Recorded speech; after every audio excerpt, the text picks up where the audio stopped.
എൻ്റെ എല്ലാ 10ാം class CBSE സ്റ്റുഡൻസിനും നമ്മൾ ഇലക്ട്രിസിറ്റി എന്ന് പറയുന്ന ചാപ്റ്ററിനകത്ത് കുറേ ടോപ്പിക്സ് പഠിച്ചു. ഇതുവരെയുള്ള ടോപ്പിക്സ് നിങ്ങൾക്ക് പെർഫെക്റ്റ് ആയിട്ട് മനസ്സിലായെന്നാണ് വിചാരിക്കുന്നത്. മനസ്സിലായിട്ടുള്ളവർ ഉറപ്പായിട്ടും എല്ലാ ദിവസവും പറയുന്നത് പോലെ തന്നെ ഒന്ന് ഷെയർ ചെയ്യുക, ബാക്കിയുള്ള കുട്ടികൾക്ക് ഒന്ന് സബ്സ്ക്രൈബ് ചെയ്തേക്കുക. എന്നിട്ട് കൃത്യമായിട്ടും ക്ലാസ്സുകൾ നിങ്ങൾ നന്നായിട്ട് അറ്റൻഡ് ചെയ്യുക. ഓക്കെ, അന്നേരം ഇന്ന് നമ്മൾ കുറച്ച് പ്രോബ്ലംസ് ആണ് ചെയ്യാൻ പോകുന്നത്. കാരണം അടുപ്പിച്ച് കുറെ പ്രോബ്ലംസ് ചെയ്ത് കഴിഞ്ഞാൽ നിങ്ങൾക്ക് അങ്ങോട്ടും ഇങ്ങോട്ടൊരു ബുദ്ധിമുട്ട് തോന്നിയേക്കാം, അങ്ങോട്ട് കൺഫ്യൂസിങ് തോന്നിയേക്കാം, ബുദ്ധിമുട്ടുകൾ തോന്നിയേക്കാം.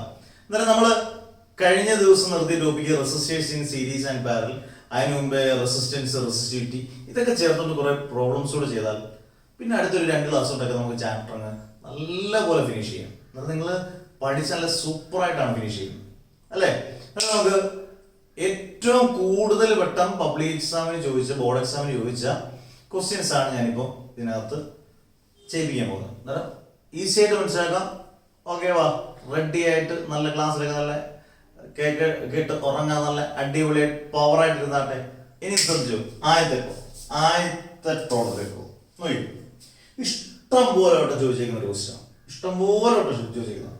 ഇത് 10 CBSEക്കും +2നും വളരെ important question. Okay, a wire is drawn into double its length. ഒരു വയർ വളച്ച് അതിന്റെ ലെങ്ത് ഡബിൾ ആക്കി, double its length and half its original area cross section. Area cross section പകുതിയാക്കി. What will be the change in resistance and resistivity? ഇവിടാണ് ഒരു twist ഇരിക്കുന്നത്. കാരണം 2 കാര്യങ്ങൾ കണ്ടുപിടിക്കാനുണ്ട്. ഒന്ന് റെസിസ്റ്റൻസും, 2 റെസിസ്റ്റിവിറ്റി. എന്നിട്ട് ഞാൻ ക്വസ്റ്റ്യൻ ഒന്നുകൂടെ ഒന്ന് വായിക്കാം. A wire is drawn in to double its length. ഒരു വയർ അതിന്റെ വളച്ചൊടിച്ച് അതിന്റെ ലെങ്ത് ഡബിൾ ആക്കി, അതിന്റെ ഏരിയ ക്രോസ് സെക്ഷൻ പകുതിയാക്കി. അങ്ങനെയാണെങ്കിൽ അതിന്റെ റെസിസ്റ്റൻസ് എന്താണ്, റെസിസ്റ്റിവിറ്റി എന്താണ്? എന്നിട്ട് ഞാൻ ആദ്യ ഇക്വേഷൻ എഴുതാം. Resistivity rho is equal to RA/L അല്ലേ? ഇതാണ് equation. rho is equal RA/L. അതിൽ നിന്ന് R is equal to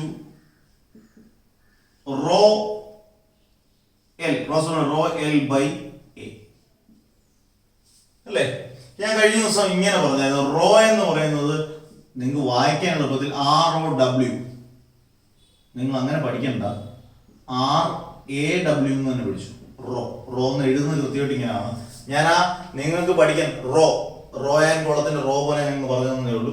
ഇത് നിങ്ങൾ പഠിക്കണ്ട, RAW റോ എന്ന് പഠിച്ചാൽ. അന്നേരം ഈ റോ ഡിനോട്ട് ചെയ്യുന്ന അല്ലെങ്കിൽ എഴുതുന്നത് RAW എന്നാണ്. ഞാൻ പെട്ടെന്ന് നിങ്ങൾക്ക് മനസ്സിലാക്കാൻ വേണ്ടി പറഞ്ഞതേ ഉള്ളൂ കഴിഞ്ഞ ക്ലാസ്സിൽ. ഓക്കെ, അങ്ങനെ ക്ലിയർ. അന്നേരം main equation rho is equal RA/L. അതിൽ നിന്ന് resistance R is equal to cross multiply rho L/A. ഇനി ഇതാണ് റെസിസ്റ്റൻസ്. നമുക്ക് വേണ്ടത് ഈ വയറിന് ലെങ്ത് ഡബിൾ ആക്കി ഏരിയ ക്രോസ് സെക്ഷൻ പകുതിയാക്കുമ്പോൾ റെസിസ്റ്റൻസ് ആണ്. ആ റെസിസ്റ്റൻസിനെ ഞാൻ R1 എന്ന് എഴുതുന്നു. അതൊരു പുത്തൻ റെസിസ്റ്റൻസ് അല്ലേ? കാരണം അതിന്റെ ലെങ്ത് ഡബിൾ ആക്കുകയും ചെയ്തു, അതിന്റെ ഏരിയ ക്രോസ് സെക്ഷൻ പകുതിയാക്കിയപ്പോൾ എന്തായാലും വ്യത്യാസം വരും. ആ വ്യത്യാസം വരുന്ന R1 എന്ന് എഴുതാൻ വേണമെങ്കിൽ ചില ടെക്സ്റ്റിനകത്തൊക്കെ R', ഇതിനെ വായിക്കുന്നത് R' എന്നാണ്. ഏത് രീതിയിൽ എഴുതാം? R1 is equal to എന്തൊക്കെ വ്യത്യാസം അതിന് നോക്കിയേ. Double its length, rho R is equal to rho L/A. ആറിന് പകരം പുത്തൻ റെസിസ്റ്റൻസ് ആയതുകൊണ്ട് ഞാൻ R1 എന്ന് എഴുതി. റോ ഇൻറ്റു റോ കോൺസ്റ്റന്റ് ആണ്, അവിടെ വ്യത്യാസമൊന്നുമില്ല.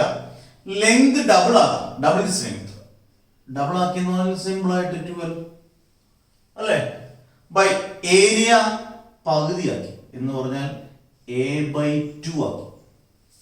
ഇത് എളുപ്പമാണ്. ഈ 2നെ അങ്ങ് മുകളിൽ കൊണ്ടുപോകുമ്പോൾ R1 is equal to ഈ 2 മുകളിൽ പോയി കഴിഞ്ഞാൽ 2 × 2 എന്ന് പറഞ്ഞാൽ 4 ആവും. അന്നേരം നമുക്ക് ഇങ്ങനെ എഴുതാമല്ലോ, മണ്ടയ്ക്ക് 4, പിന്നെ റോ ഉണ്ട് L/A. അതുകൊണ്ട് ഉത്തരം കിട്ടി. നിങ്ങൾ ശരിക്കും ശ്രദ്ധിച്ചു നോക്കി.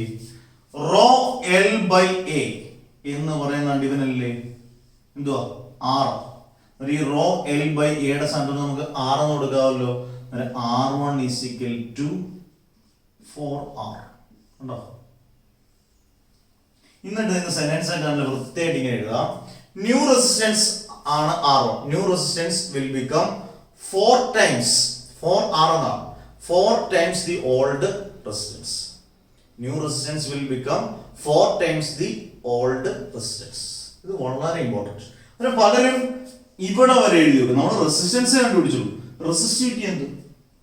റെസിസ്റ്റൻസ് ആണ് കണ്ടുപിടിച്ച R1 4 ആണ്. റെസിസ്റ്റിവിറ്റി എന്തോ? അവിടെ നിങ്ങൾ ശ്രദ്ധിക്കേണ്ടത് ഇത്രയേ ഉള്ളൂ. റെസിസ്റ്റിവിറ്റി ഒരിക്കലും ലെങ്തിനെ ഏരിയ ക്രോസ് സെക്ഷനെ ഡിപ്പെൻഡ് ചെയ്യുന്നില്ല. ലെങ്ത് അല്ലയോ ഡബിൾ ആയത്, ഏരിയ ക്രോസ് സെക്ഷനിലെ പകുതി ആയത്. ഇത് ഏത് ഡിപ്പെൻഡ് ചെയ്യുന്നില്ല? Resistivity is independent. ഇൻഡിപെൻഡന്റ് എന്ന് പറഞ്ഞാൽ ഡിപ്പെൻഡ് ചെയ്യുന്നില്ല, does not depend. Is independent of length and area cross section. therefore resistivity will remain the same. അതിന് യാതൊരു വ്യത്യാസവും വരുന്നില്ല. നിങ്ങൾ ഇങ്ങനെ എഴുതണം. ഇതിന്റെ താഴെയായിട്ട് അല്ലെങ്കിൽ ഇങ്ങനെ എഴുതി കാണിക്കും. നോക്കി, since resistivity is independent of പറഞ്ഞല്ലേ, independent of area and length. Therefore resistivity will remain the same.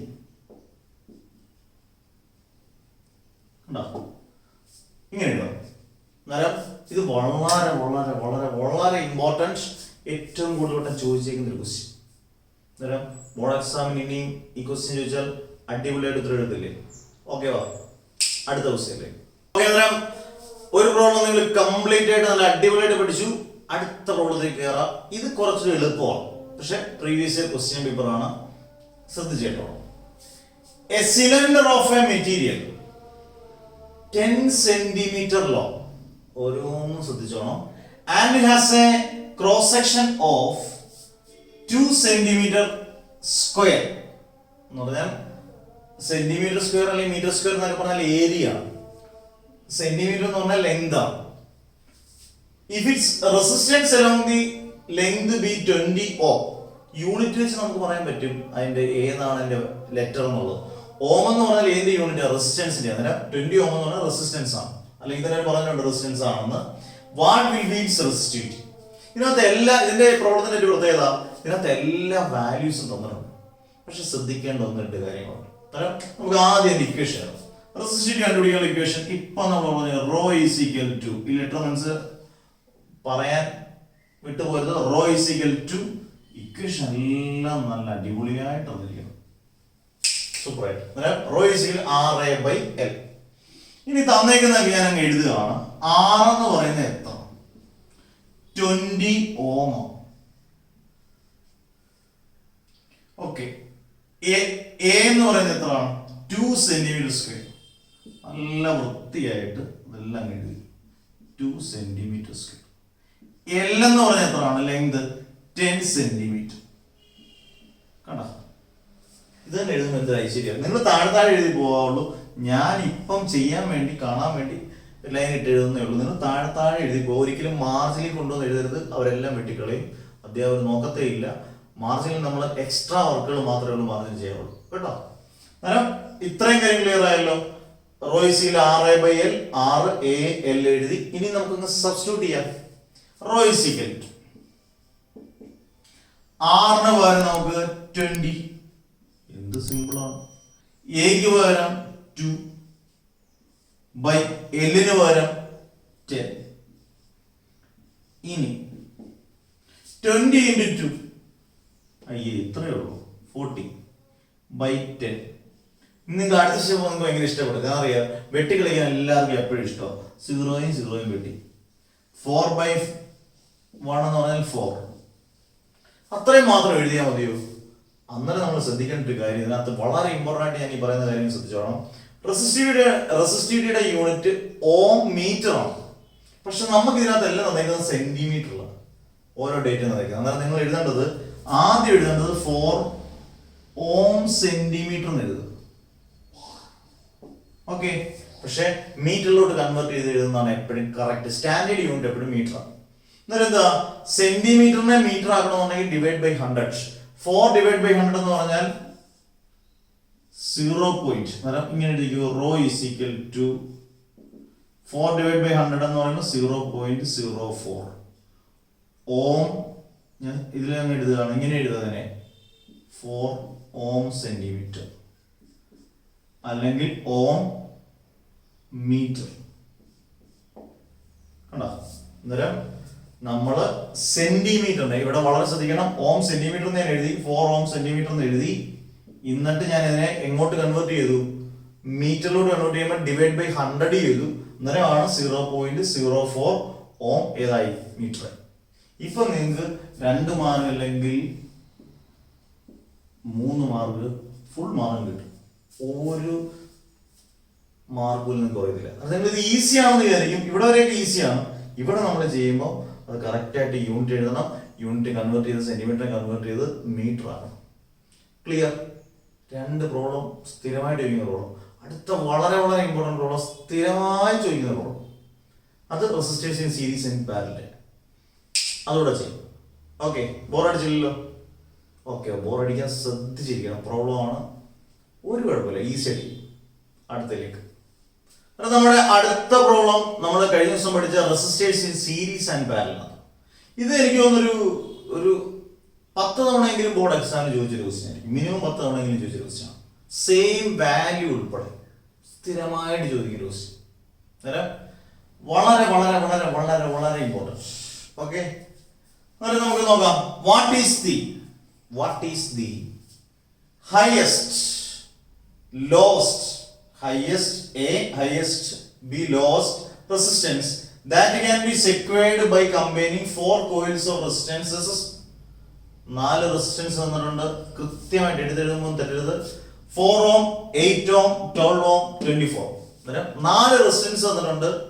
നമുക്ക് ഹയസ്റ്റ് റെസിസ്റ്റൻസ് കണ്ടുപിടിക്കണം, ലോവസ്റ്റ് റെസിസ്റ്റൻസ് കണ്ടുപിടിക്കണം.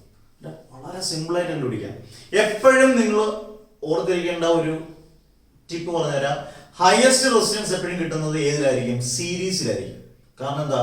R=R1 + R2 + R3 അങ്ങനെ പോകും. കൂട്ടുമ്പോൾ നമുക്ക് ആഡപ്പ് ചെയ്യുമ്പോൾ അത് കൂടി കിട്ടും. ഹയസ്റ്റ് എപ്പോഴും സീരീസിലാണ്. ലോവസ്റ്റ് കിട്ടുന്നത് എപ്പോഴും പാരലലായിരിക്കും. കാരണം 1/R = 1/R1 ആണ്. കാരണം റെസിപ്രോക്കൽ കിട്ടും. അന്നേരം അത് നന്നായിട്ട് ശ്രദ്ധിച്ചോണം. അന്നേരം ഞാൻ എഴുതാൻ പോകുമ്പോൾ ആദ്യം ഞാൻ വാല്യൂസ് ഒക്കെ എഴുതാം. 4 റെസിസ്റ്റേഴ്സിന് നമുക്ക് ഓരോ പേരും കൊടുക്കാം. ആദ്യത്തിന് R1 എന്ന് കൊടുക്കാം, കുഴപ്പമില്ലല്ലോ. 4 ഓം. അടുത്ത R2 8 ഓം, R3 12 ഓം. എന്ത് രസമാണ്. R4 24. കണ്ടാ? അന്നേരം നമ്മൾ കൃത്യമായിട്ടും വാല്യൂസ് എല്ലാം കൊടുത്തു. ഇനി ഇങ്ങനെ അങ്ങോട്ട് എഴുതാം. ഹയസ്റ്റ് റെസിസ്റ്റൻസ്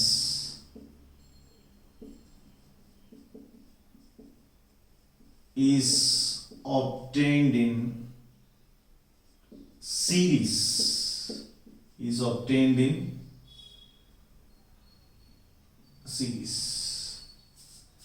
സീരീസിന്റെ ഇക്വേഷൻ എഴുതാം. 4 റെസിസ്റ്റൻസ് ആണ് ഇക്വേഷൻ എഴുതാം. R = R1 + R2 + R3 + R4.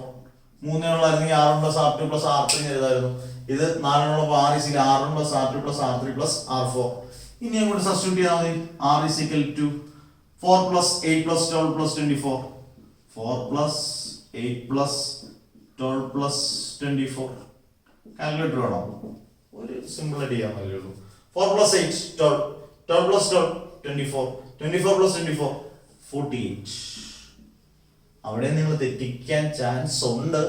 48 എന്ന് മാത്രം എഴുതിയാൽ മതി, യൂണിറ്റ് എഴുതണം. 48 അടിപൊളി. നമ്മൾ ഹയസ്റ്റ് റെസിസ്റ്റൻസ് കണ്ടുപിടിച്ചു.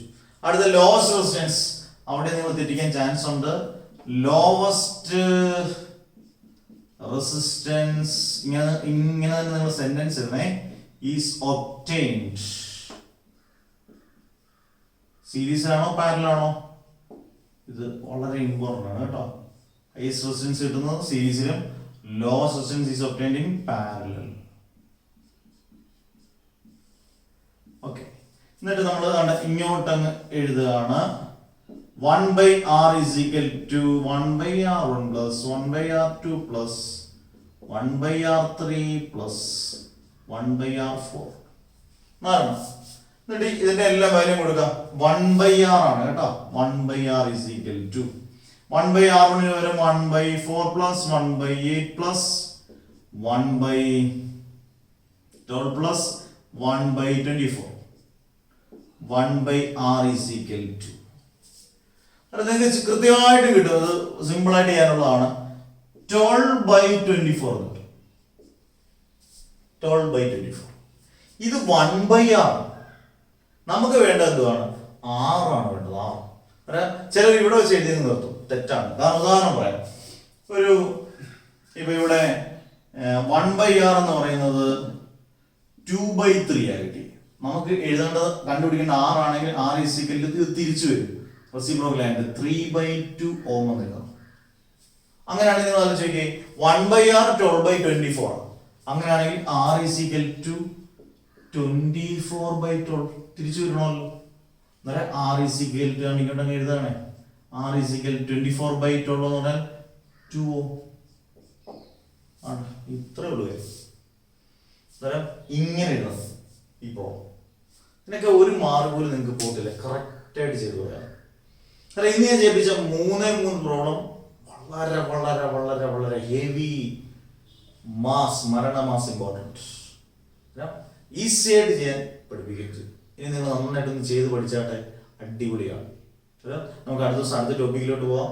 പിന്നീട് resistance series and parallel application question ചെയ്യുന്ന നേരം സർക്യൂട്ട് വെച്ച് അനലൈസ് ചെയ്ത് അടിപൊളിയായിട്ട് സർക്യൂട്ട് വെച്ച് നമുക്ക് പ്രോബ്ലം ചെയ്യാം. അത് പിന്നെ ഇതൊരു എന്താണ് സിമ്പിൾ സാമ്പിൾ ഡോസേജ്. ഇത്രയും പഠിക്കുക. അടുത്ത ക്ലാസ്സിൽ കാണാം. Bye bye. See you. Okay.